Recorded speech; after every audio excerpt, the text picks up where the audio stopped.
Assalamualaikum warahmatullahi wabarakatuh.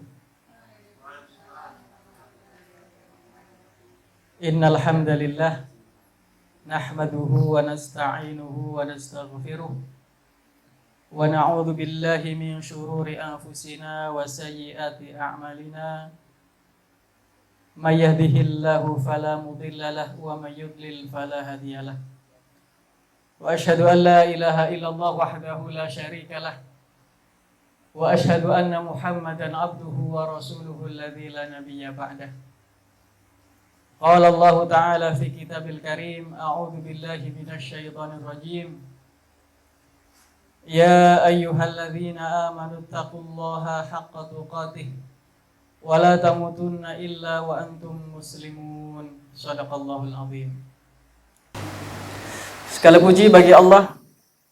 Kita ucapkan alhamdulillahi rabbil alamin. Kita telah dibimbing oleh Allah Subhanahu wa taala untuk menghadiri pertemuan yang mulia ini. Bagaimana tidak mulia, karena yang kita bicarakan adalah sosok manusia paling mulia di muka bumi. Dialah Nabi kita Muhammad sallallahu alaihi wasallam. Bersyukur pula pada hari ini adalah hari Jumat, di mana Allah sediakan bagi kita ada 7 hari, namun Allah istimewakan hari Jumat, yang pada hari ini dianjurkan untuk memperbanyak membaca sholawat kepada Nabi SAW, dan dianjurkan pula membaca surat Al-Kahfi. Yang kedua, salat beriring salam mudah-mudahan tetap tercurah kepada uswah hasanah kita, Nabi kita Muhammad Sallallahu Alaihi Wasallam, manusia terbaik sejak manusia diciptakan, dan beliau tetap menjadi manusia terbaik sampai nanti manusia ditiadakan. Seorang sahabat ketika mendapatkan tugas dari orang kafir untuk mengubah sebuah syair tentang keburukan-keburukan beliau, maka sahabat ini tidak menemukan satu celah pun untuk memburukkan beliau. Dari segi perilaku atau akhlak, dari segi fisik maupun jasad, maupun ucapan dan sebagainya, tidak ada satupun celah untuk membuat syair yang isinya adalah menjelekkan beliau. Maka kemudian sahabat ini justru masuk ke dalam agama Islam. Namanya Hasan bin Thabit. Hasan bin Thabit.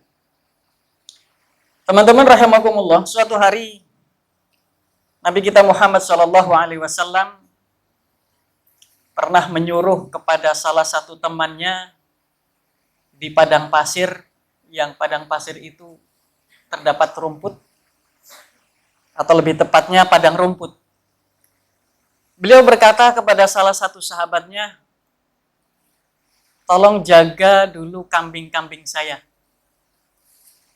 karena saya akan mendengarkan atau melihat nampaknya ada sesuatu yang terjadi di lembah Mekah. Nah, maka ditanya, itu suara apa?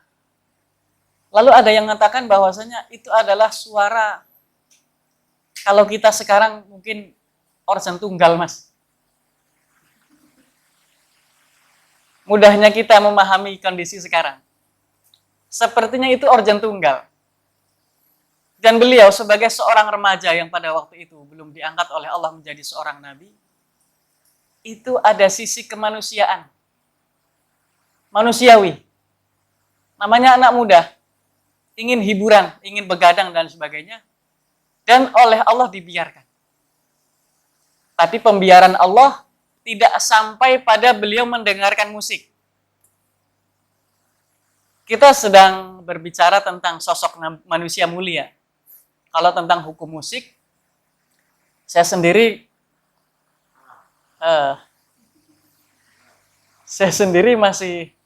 masih suka musik. Meskipun ditayangkan di YouTube, saya jujur katakan masih suka musik. Tapi musik yang kemudian sudah tidak lagi musik-musik yang kita dengar itu musik-musik seperti zaman dulu. Kita sudah mulai suka dengan musik-musik yang mengarahkan kita kepada kebaikan. Nabi Shallallahu Alaihi Wasallam kemudian berjalan, baru beberapa langkah Allah Subhanahu Wa Taala turunkan salah satu tentaranya. Jadi jangan dikira tentara Allah itu berwujud sesuatu. Terkadang dalam bentuk rasa takut, rasa ngantuk, bahkan itu bagian dari tentaranya Allah Subhanahu Wa Taala. Tentara yang memasuki tentara ini, kalau yang kasusnya ngantuk. Nah, beliau tiba-tiba baru melangkah beberapa langkah, lalu ada rasa ngantuk, kemudian beliau tertidur seketika. Tertidur di atas hamparan pasir. Dan ini dilakukan oleh beliau itu pada malam hari, Pak. Saya sebenarnya agak meragukan sebelum ini, masa ada orang menggembala kambing di malam hari. Tapi kemudian saya menemukan satu kasus lagi, di saat Nabi Shallallahu Alaihi Wasallam sedang bersembunyi di Gua Thur selama 3 hari 3 malam, ternyata Amir bin Fuhairah, penggembalanya Sayyidina Abu Bakar, ditugasi oleh Nabi untuk menggembala petang hari, kemudian pulangnya menjelang pagi.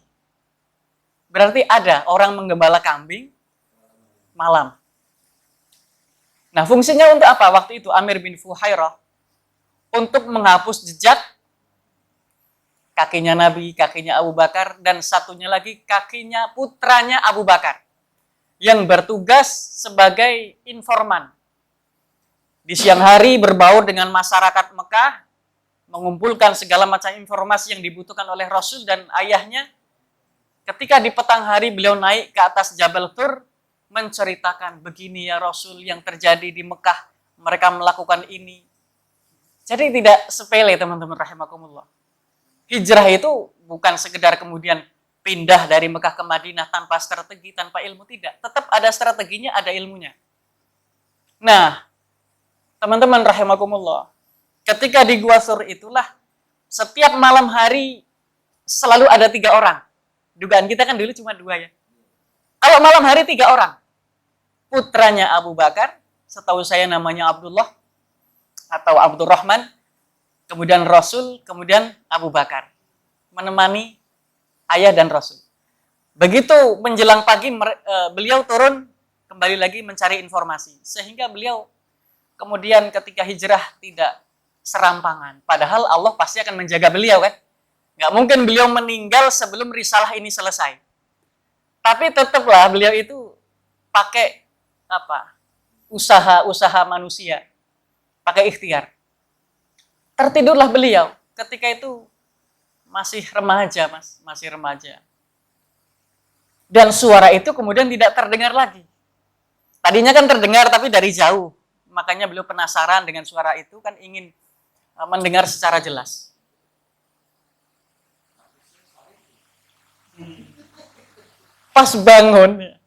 Pas bangun itu sudah siang. Atau setidaknya sudah pagi, matahari sudah terbit. Waktu ditanya, organ tunggalnya sudah selesai. Udah bubar. Dan itu kata Nabi, Pak, terjadi 2 kali. Dan setelah Allah Subhanahu wa Ta'ala memperlakukan saya sebanyak 2 kali dengan perlakuan yang sama, semenjak itu saya tidak pernah punya keinginan untuk mendengarkan itu lagi.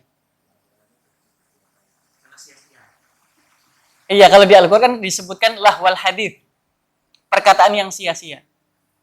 Nah, tentang musik, ini saya tidak bisa berbicara karena bukan ahlinya, tapi saya termasuk orang yang menyukai, Pak. Termasuk yang menyukai musik dalam arti musik yang Islami ya, yang religi. Penikmat. Teman-teman rahimakumullah, itu sebagai awalan masa remaja Nabi Shallallahu Alaihi Wasallam.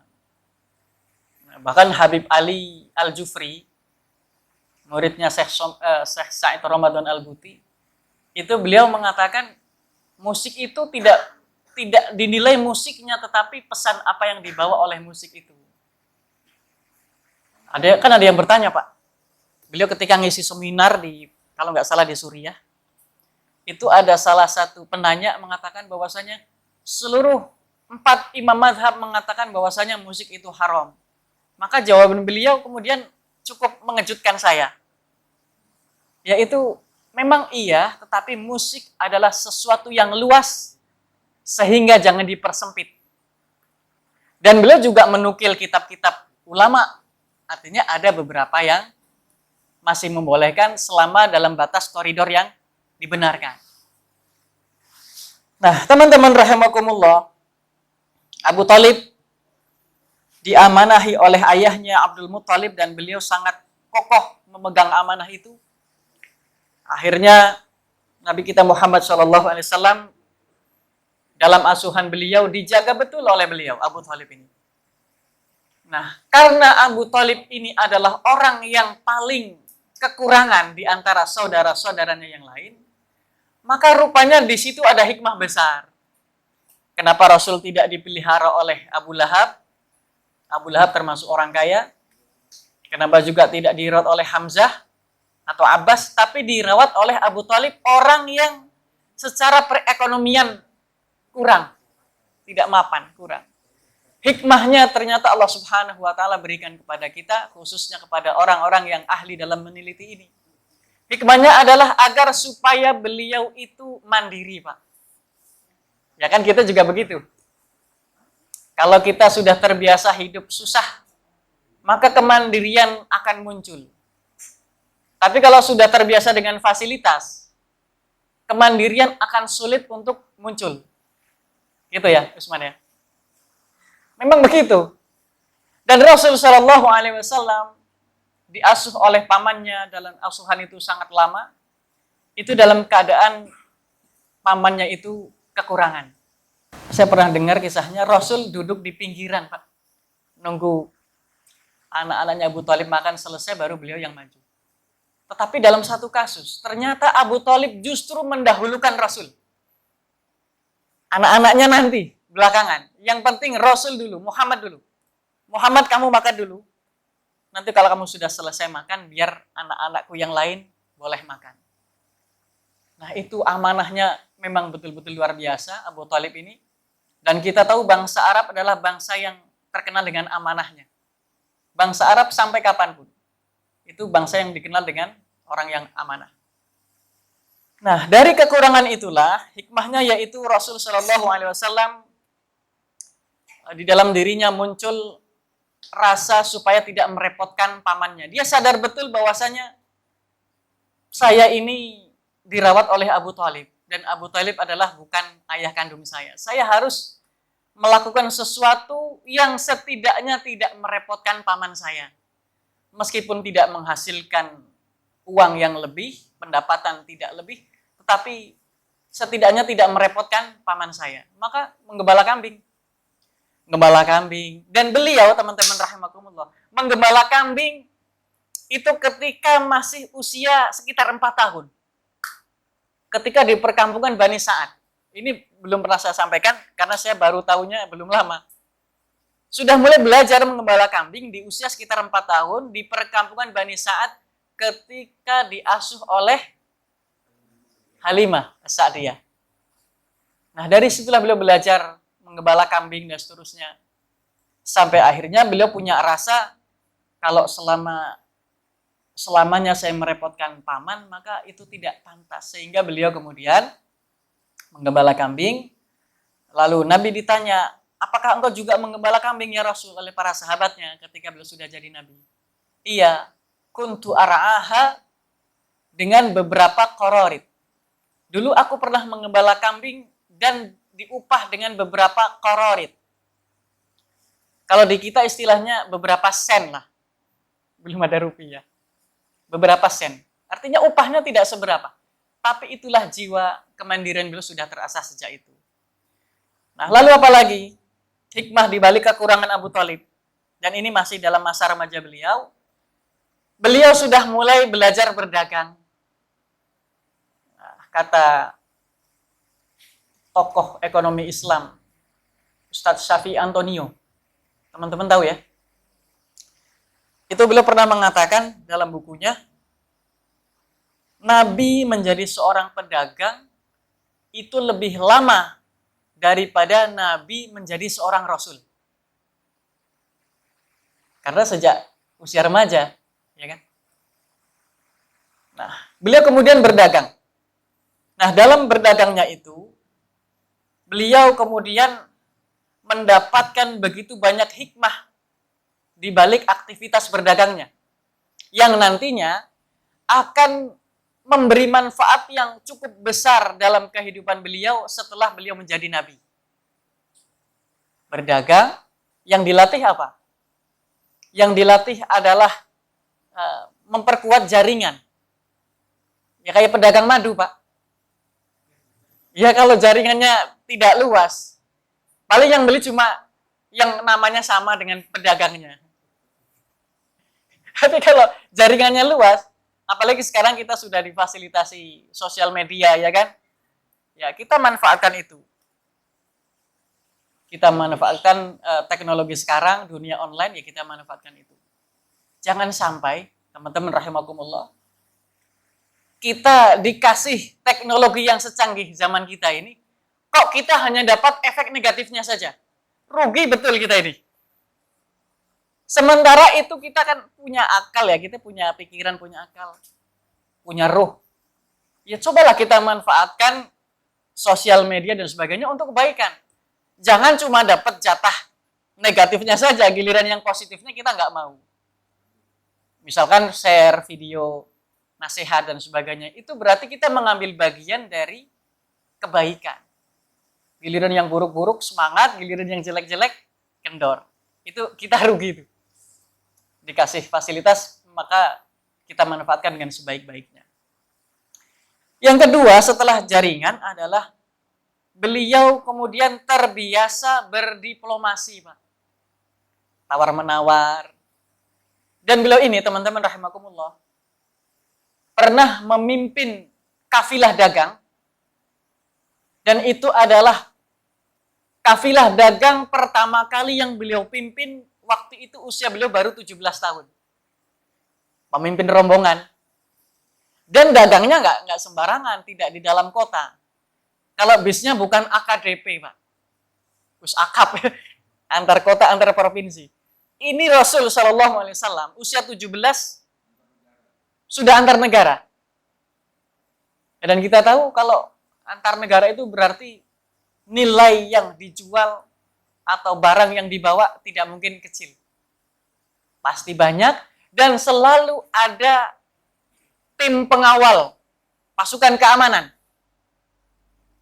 Pasukan keamanan setidaknya 30 sampai 50 orang. Kalau di jalan didapati ada perampok dan sebagainya, security inilah yang bekerja. Seperti teman-teman di suatu malam, Pak. Ya, ini ada tim keamanannya tuh. Mau diambil selayarnya, di luar sudah ada timnya. Bagi tugas. Nah, teman-teman rahimakumullah, selain itu apalagi manfaat beliau berdagang ini? Yaitu beliau lebih mudah mengenal geografis. Dan itu sangat membantu sekali setelah beliau menjadi seorang nabi. Jadi perputaran roda dakwah itu bisa berjalan dengan sangat baik karena beliau sudah punya pengalaman. Yaman, paham betul, Pak. Yaman sudah pernah, Irak, bukan Irak, Palestina, Suriah, Yordan, itu udah jalur beliau. Makanya pengembangan dakwah beliau kan arahnya juga termasuk ke sana. Itu manfaat kenapa Abu Thalib miskin, akhirnya ke situ. Dan ini semuanya skenario Allah Subhanahu wa taala. Bukan serta-merta, bukan tiba-tiba atau dadakan atau kebetulan, sama sekali bukan kebetulan. Ini semuanya Allah yang ngatur. Nah, karena beliau calon nabi, maka yang mengatur adalah Allah Subhanahu wa taala. Selanjutnya, di usia sekitar 20 tahun, di Mekah terjadi satu peristiwa yang cukup mengejutkan di mana penduduk Mekah sudah punya kesepakatan tidak boleh berperang di bulan-bulan haram. Bulan haram ada 4. Apa saja, Mas? Usman, bulan haram itu kan ada 4. Dan masyarakat Quraisy pada waktu itu sangat keras istilahnya sanksinya kalau mereka berperang pada bulan-bulan tersebut. Ya tentunya Muharram ya kan. Nah itu pada bulan itu terjadi perang. Nah maka pengalaman perang beliau sudah teruji ketika terjadi perang yang namanya perang Fijar. Beliau bertugas sebagai pengumpul amunisi, anak panah. Dan ini pun teman-teman bermanfaat, betul bermanfaat sekali di saat beliau nanti menjadi seorang nabi. Dan kita tahu beliau memimpin pasukan sampai berkali-kali. Perang Uhud, perang Khandaq, perang Badar, Bani Mustalik, perang Hunain. Hampir seluruh peperangan itu yang mimpin beliau. Panglima tertingginya. Kalau komandannya nanti kan diserahkan ke sahabat-sahabat. Tapi kalau panglima tertingginya, komandonya itu ada di Rasul Shallallahu Alaihi Wasallam. Padahal usianya sudah 50 lebih. Karena syariat jihad, syariat perang itu munculnya setelah di Madinah. Dan Rasul ketika di Madinah usianya sudah 53. Bayangkan, kakek-kakek, ya kan, seusia itu ikut kembara. Akhirnya kan kemarin dapat ini Pak ya, dapat penghargaan ya. Saya ingat betul ketika beliau salah menyebut nama. Malah saya ingatnya nama yang salah itu, Pak Kasikun ya kan. Padahal nama aslinya bukan itu, tapi saya malah kurang tertarik dengan nama aslinya. Karena nama yang dipanggil Pak Aziz itu unik Pak, Kasikun. Oh senengnya wong zaman biyen banget. Aslinya Pak Miskun kan tidak salah. Jadi peserta tertua. Tidak salah 70-an ya. Nah, peserta termuda kayaknya Arif. Atau ada lagi, Pak?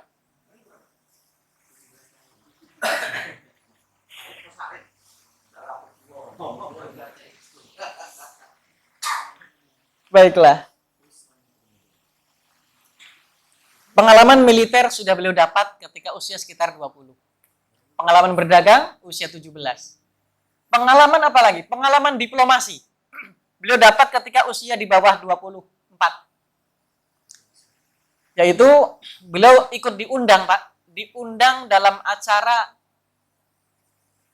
gebiar, bukan. Dalam acara perdamaian. As-sulh. Perdamaian.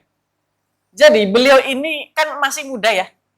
Itu oleh masyarakat Quraisy yang mereka adalah para senior, itu diundang karena kenapa? Karena beliau sudah sangat layak untuk ikut serta dalam perdamaian itu. Dalam musyawarah itu. Dan ini pelajaran bagi kita.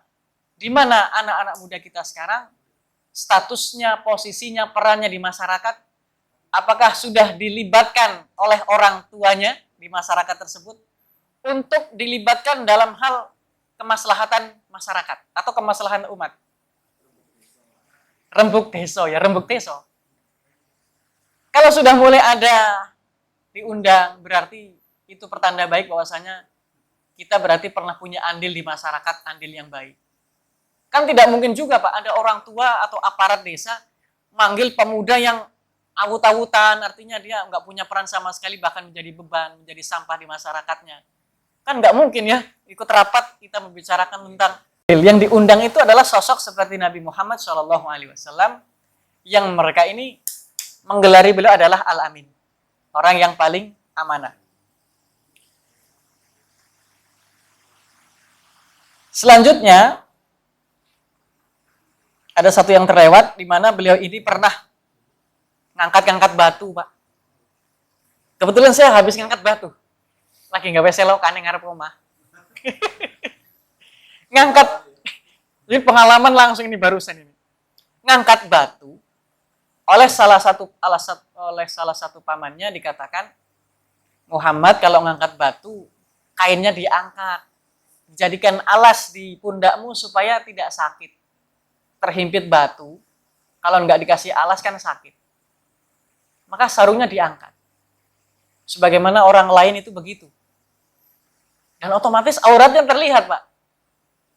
Nah, sarung kan? Atau jubah. Aurat terlihat. Dan Nabi berusaha mengiyakan apa kata pamannya. Baru diangkat sarungnya, baru mau mulai. Beliau tiba-tiba dijatuhkan oleh Allah Subhanahu wa taala. Artinya, Allah tidak ridho calon nabinya auratnya tersingkap. Itu, Pak, masa remaja. Di antara kita, kaum muslimin, dikewer-kewer.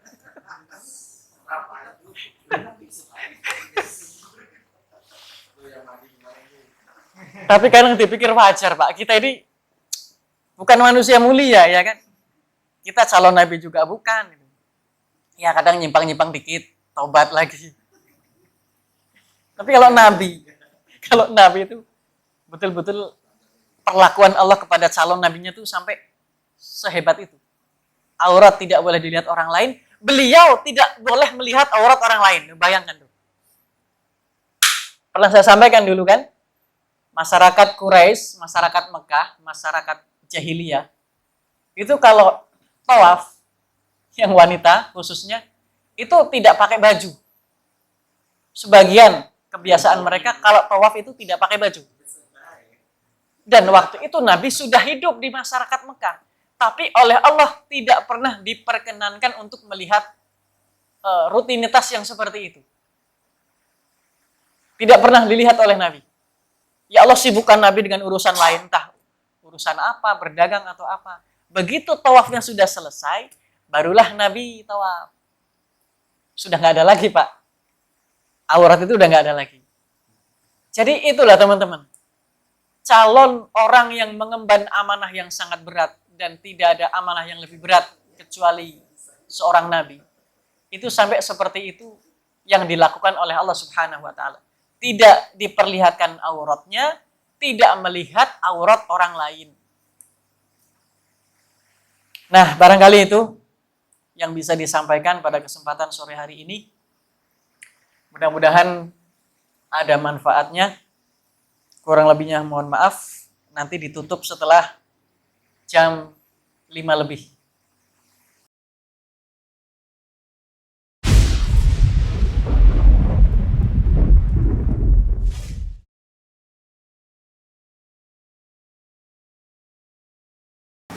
Mungkin saya tadi terlalu dini untuk menyampaikan pada usia tersebut Rasul sudah mendapatkan gelar Al-Amin. Nampaknya saya terlalu dini menyampaikan itu. Seharusnya dan sangat mungkin gelar Al-Amin belum beliau dapatkan ketika kisah-kisah tadi kita sampaikan. Nah, yang paling masyhur memang kisah itu, Pak. Mendapatkan gelar Al-Amin di saat beliau luar biasa bisa menyatukan seluruh kabilah yang ada, yang mereka semuanya berselisih. Musyawarah 3 hari nggak kelar. 3 hari musyawarah. Nggak ada yang mau ngalah. Pokoknya kabilah kami yang paling berhak menempatkan Hajar Aswad di tempat yang semula. Yang lain juga sama. Sampai sudah mulai persiapan perang, Pak. Gara-gara naruh itu. Kafir Quraisy, masyarakat Quraisy, bangsa Arab. Itu memang dikenal dengan orang yang paling tidak suka kalau harga dirinya diinjak-injak. Sangat menjaga kehormatan harga diri. Nah, gelar itu diawali dari kisah ini tadi, peletakan Hajar Aswad. Bagaimana kalau yang memutuskan perkara kita adalah orang yang pertama kali masuk ke masjid ini atau ke komplek Ka'bah ini? Semuanya setuju. Dan ternyata Allah takdirkan, lagi-lagi ini skenario dari Allah Subhanahu wa taala. Yang pertama kali muncul di tengah-tengah mereka adalah Nabi Muhammad Shallallahu alaihi wasallam. Maka mereka sepakat. Kita semuanya setuju. Apapun yang diputuskan oleh dia, maka kita harus terima. Hadza huwal amin. Ini orang yang paling amanah di antara kita. Nah, itu terjadi, saya ingat saya di usia 35. Nah, setelah menikah. Seingat saya di usia 35, artinya sudah dewasa ya Pak. Belum nabi tapi. Belum nabi.